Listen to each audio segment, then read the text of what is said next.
4역, 5역을 감당하는 분들도 없지 않아 있습니다.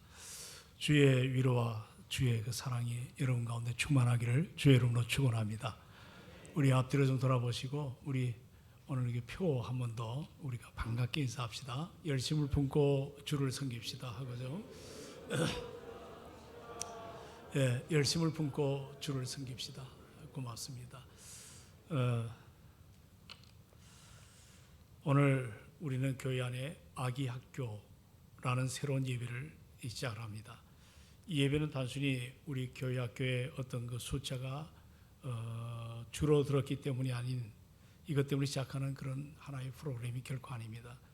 우리는 지금 인구 감소의 현실을 넘어 지금의 현실이 곧 우리의 미래가 될 수 있다는 사실 앞에 오늘의 현실이 앞으로의 미래라고 우리가 진단해 볼 때 우리의 미래에 대한 소망이 점점 사라지고 있다는 것 때문에 우리가 굉장한 두려움을 느끼게 되고 또 여기에 관련된 영적 책임을 우리가 심각하게 느끼게 됩니다. 우리 한번 생각해 보십시오. 다음 세대가 사라지는 교회 한번 생각해 보신 적 있나요?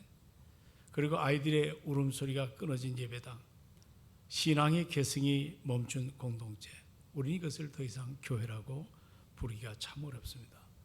그러므로 오늘 우리는 에레미야 애가의 탄식의 말씀 앞에 다시 한번 서서 다음 세대를 향한 우리 하나님의 마음, 그리고 교회, 우리 동성교회가 가져야 될, 이 시대가 가져야 될 우리 한국교회의 책임을 다시 한번 우리가 붙들고자 합니다.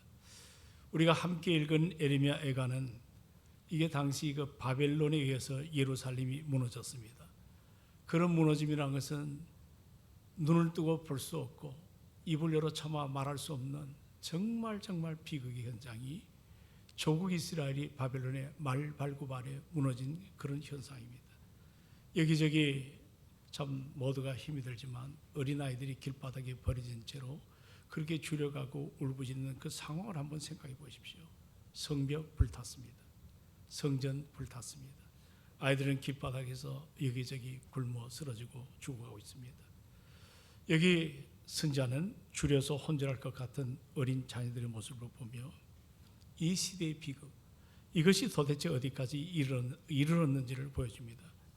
여러분, 오늘 우리가 보는 이 장면은 단지 역사의 한 토막의 기록이 아닙니다.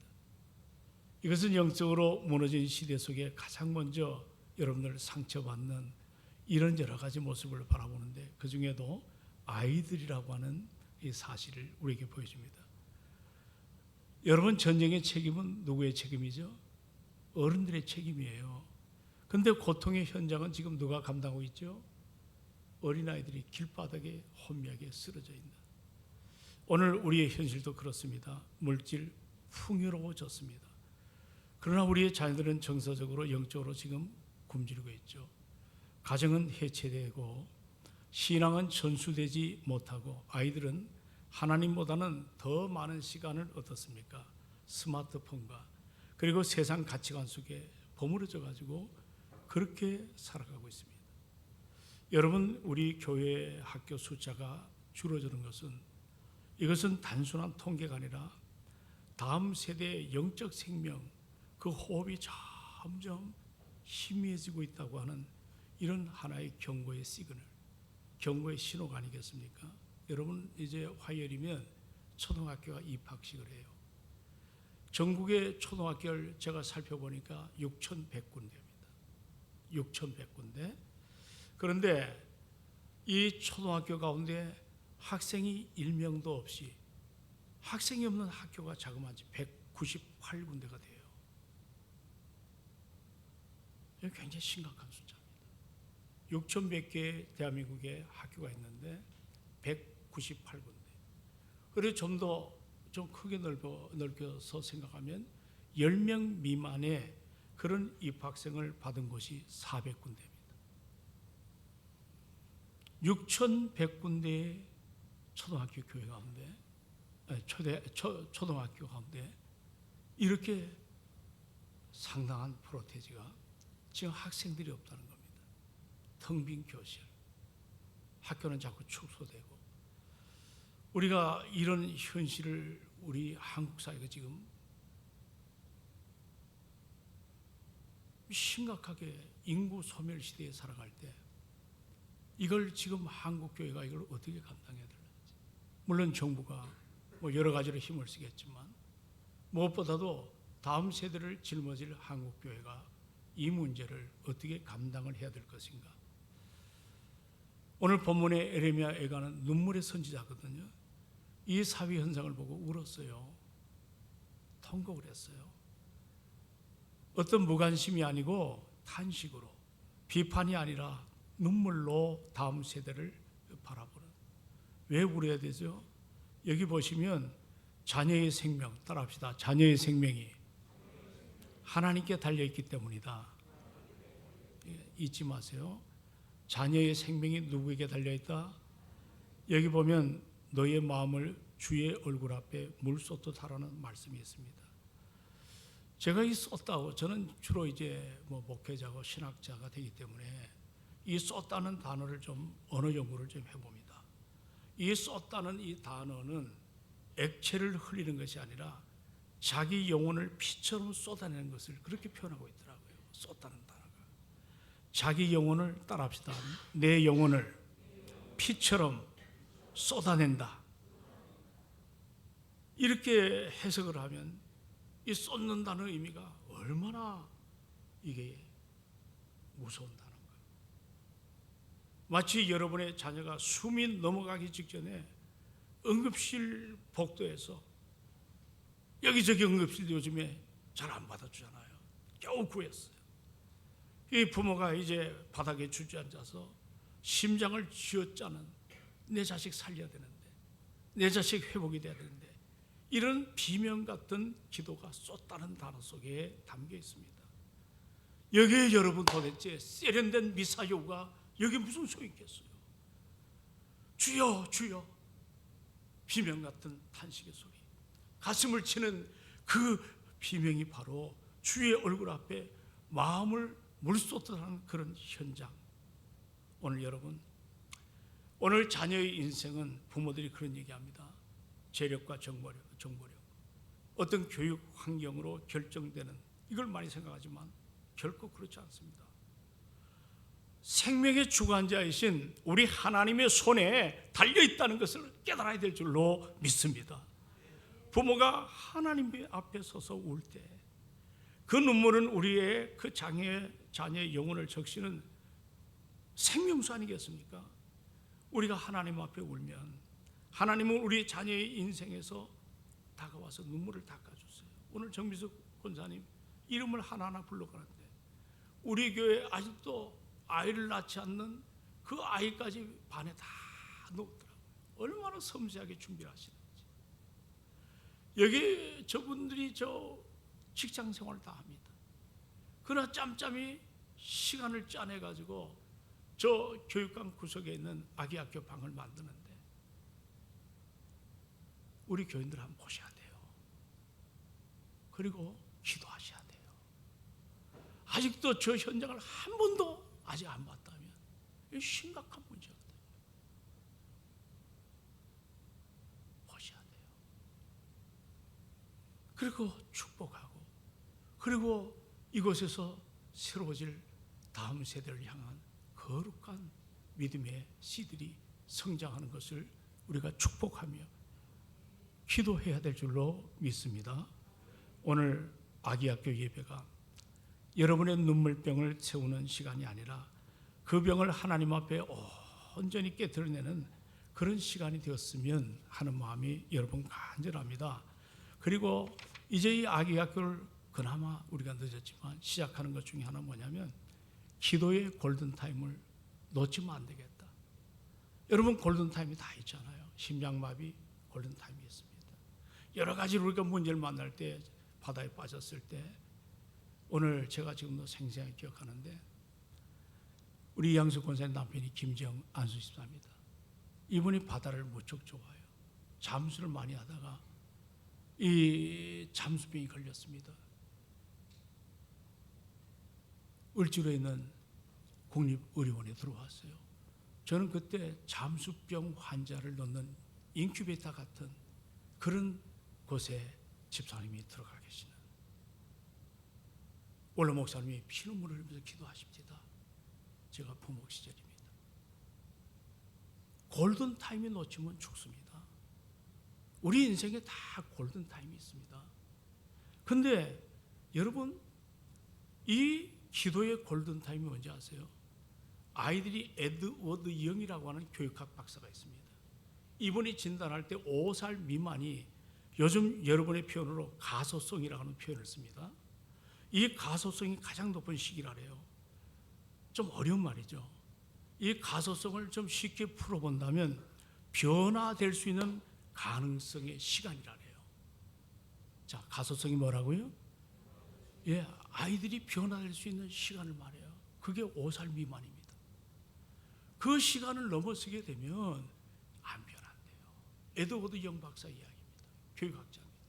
유명한 사람입니다. 그러면 우린 지금 아기 학교를 세우는 것이 꼬매가 무슨 알아듣기래요. 뭐를 보게 해요. 낯설고 모든 것이 불편하고 또 부모들이 얼마나 힘들어요. 오늘도 오후에 이렇게 여러 가정이 찾아왔어요. 얼마나 감사한지 몰라요. 멀리서. 이 가소성의 현장, 골든타임이죠.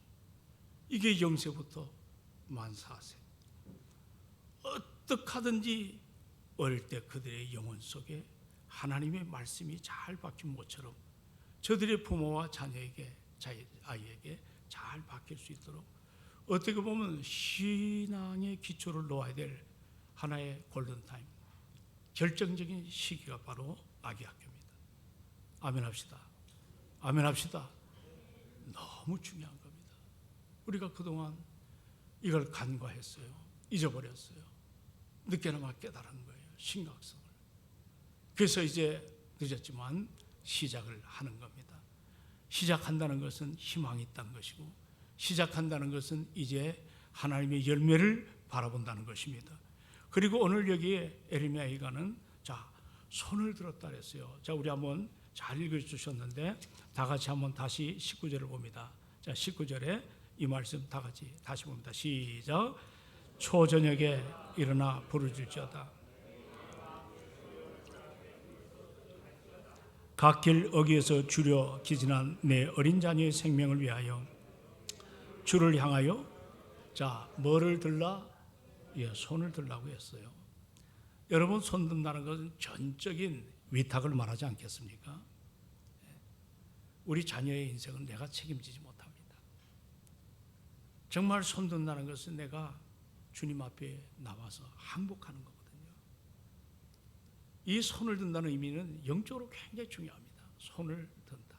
하나님 앞에 항복한다. 모세가 출애굽 때 아말렉과 싸움터에서 그가 산에 올라가 가지고 손을 들었어요. 모세는 대단한 사람입니다. 200만을 이끈 탁월한 리더십을 가진 사람이에요. 그런데 전쟁 앞에 그는 산에 올라가서 손을 들었어요. 항복이에요. 이 전쟁은 주의 것입니다. 내 것이 아닙니다. 손을. 그리고 또 손을 든다는 건 뭐냐면 이 손 주님 붙들어 주시옵소서. 그 뜻입니다. 우리가 가끔 여러분 손을 잡고 할 때 의미를 알면 손을 들어야 됩니다. 그리고 이 손을 든다는 것은 끝까지 내 인생을 책임져 주시옵소서. 그 의미가 담겨 있는 거거든요. 그러니까 여기에 손을 9절, 19절 하반절에 누구를 향하여? 주를 향하여 손을 들지어다 표현을 하고 있습니다.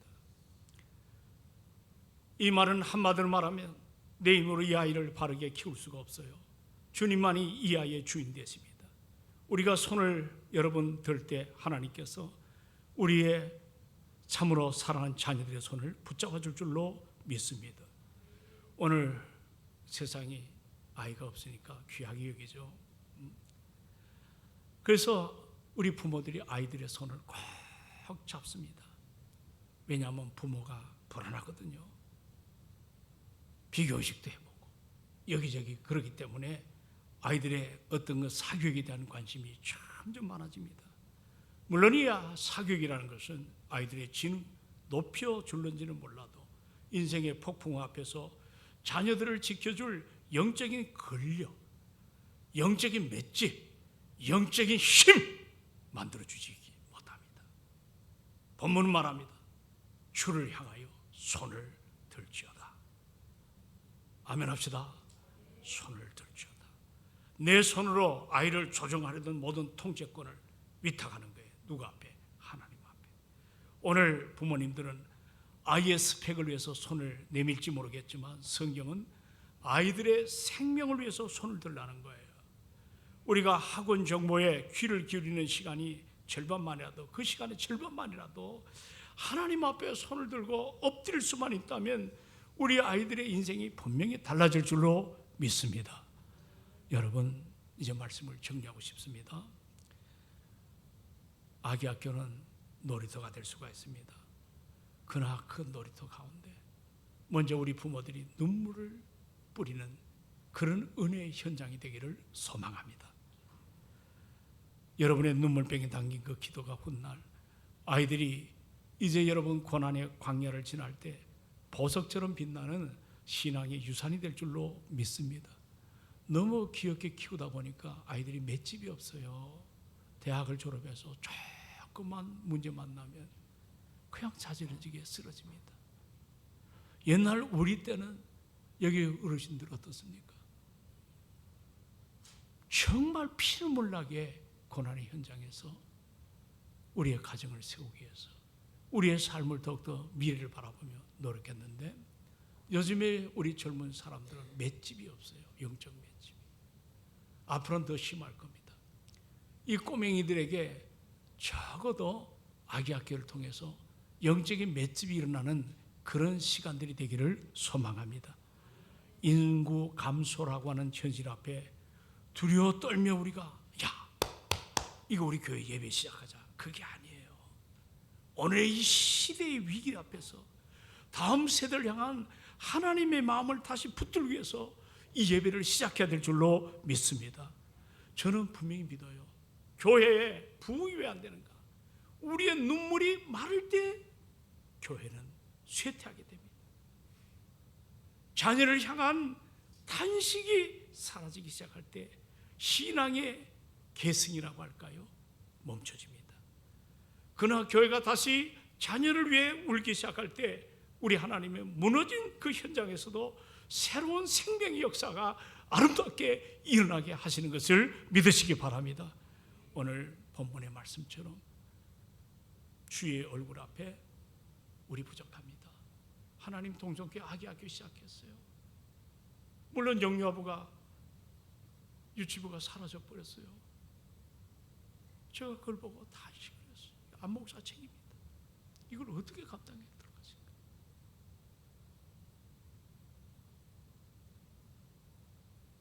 기도하는 가운데 아기 학교, 이 주변 여러 교회도 탐방도 해보고 연구도 해보고 이제 시작을 하는 겁니다. 너의 시작은 미약하다 할지라도 나중은 창대하게 될 줄로 믿습니다. 왜냐하면 예수 그리스도의 생명이 들어가기 때문에 그 생명의 힘이라는 건 놀랍습니다. 그는 아름다운 우리가 상상 못하는 하나님의 기적을 볼 줄로 믿습니다. 제가 합동신학교에 이사로 있습니다. 얼마 전에 이사모임을 했습니다. 총장님이, 교수님들이 저는 합동신학교에서 여적이 있으면서 미러클, 기적이라는 소리를 들어보질 못했어요. 굉장히 개혁적 입장에 있었는데 마른 개혁적입니다. 그러나 참 그 뼈대가 있기 때문에 한국교회를 지탱하고 있는 것도 사실입니다. 그런데 총장님이 학교 디포지, 학교라는 것은 이것이 뭔가 교육 공간이 돼야 세금이 안 나옵니다. 그런데 한 10,000평 정도가 이제 내일 우리 여전대에 가보시겠지만 10,000평 정도가 아무것도 하질 않아요.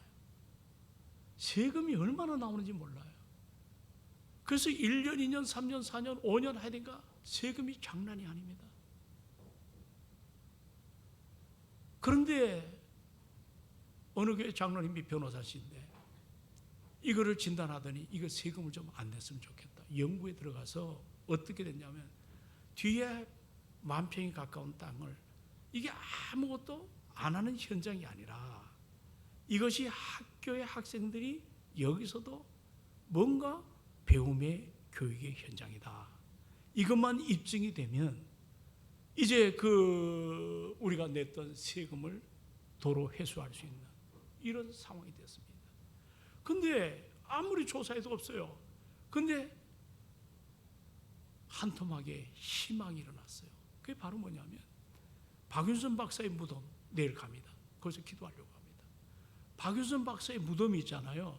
거기에 신학생들이 거기서 밤에 울고불고 난리를 하는 거예요. 근데 그것이 증거가 객관적으로 입증이 돼야 되지 않나요? 근데요, 여러분, 요즘 놀라워요. 옛날 그 1980년, 90년대 공정 촬영했던, 거기서 기도했던 학생들의 사진이 촬영이 되게 찾았어요. 이건 좀 와 합시다. 그러니까 희망이 싹 튼 거예요. 그리고 또 하나가 입증 자료가 뭐냐면, 그 펜스에 그 건너 아파트가 있는데 마을 주민이 수원시에다가 탄원서를 낸 게 뭐냐면 밤에 시끄러워서 못 자겠다. 학생들이 울며 불며 기도하니까 이게 입증이 됐어요. 그래서 1차 재판에서 이겼어요. 와, 공정 촬영에 그렇게 놀라. 옛날 수십 년 전 것이 다 찍혀 있어요. 그래가지고 1차에 이겼어요. 자그마치 세금만 몇 억을 탕감받는 겁니다. 몇 억의 큰 돈입니다. 근데 이걸 딱 접하고 나가지고 재판에서 이겼다 할 때 첫 마디가 기적이다. 합신 교수들 입에서 기적이다. 우리 동성교는 기적이 상식 아닙니까? 아이고, 아멘도 안 한다. 기적이 상식이 돼야 돼요. 할렐루야. 그런 기쁨을 가지고 우리가 오늘 아기학교의 미래를 바라볼 때 이들이 아름답게, 오늘도 두 가정이 나왔는데 너무 고맙네요. 이렇게 나와서 다시 한번 우리가 시작을 하려고 하는데 여러분 격려하시길 바랍니다. 그들을 위해서 기도하시기를 주의 이름으로 부탁합니다. 아기학교를 통해 교회의 내일을 다시 세우시고 자녀들의 그 생명을 통해 새로운 부흥의 씨앗을 심어주시기를 기도합니다. 기도합시다. 이 시간 잠깐 2, 3분 동안 반주 좀 부탁합니다. 오늘